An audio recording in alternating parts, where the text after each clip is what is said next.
Quelques partenaires investissent dans le coaching des producteurs afin de promouvoir l'adoption de bonnes pratiques agricoles et d'aider les producteurs à prendre de meilleures décisions d'investissement concernant leur plantation de cacao.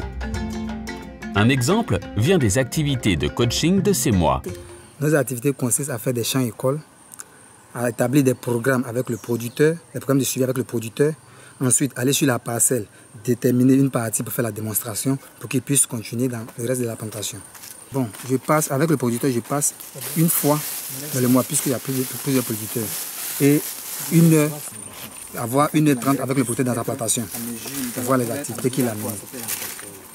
Il y a pas tous les producteurs ne peuvent pas appliquer ce qu'on fait au champ école dans leur champ.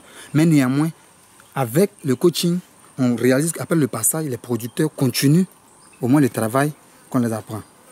Ce producteur a remarqué une grande différence entre la parcelle où il a appliqué l'engrais et celle où il ne l'a pas fait. Bon, vraiment, quand la différence, que les bois même sont en forme maintenant.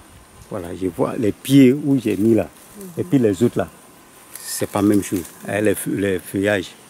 Bon, vous avez vu, il y a eu trop de soleil, hein, mais on n'a pas senti trop ce soleil là.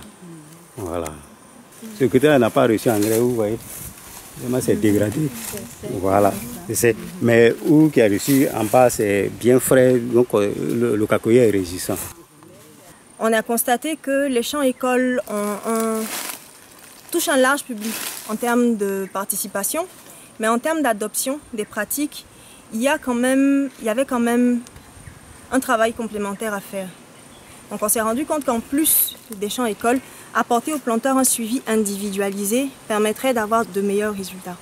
Le coaching a permis une bonne utilisation de l'engrais. C'est-à-dire que les plantations qui en avaient besoin et qui étaient prêtes à le recevoir ont eu un accès facilité à l'engrais.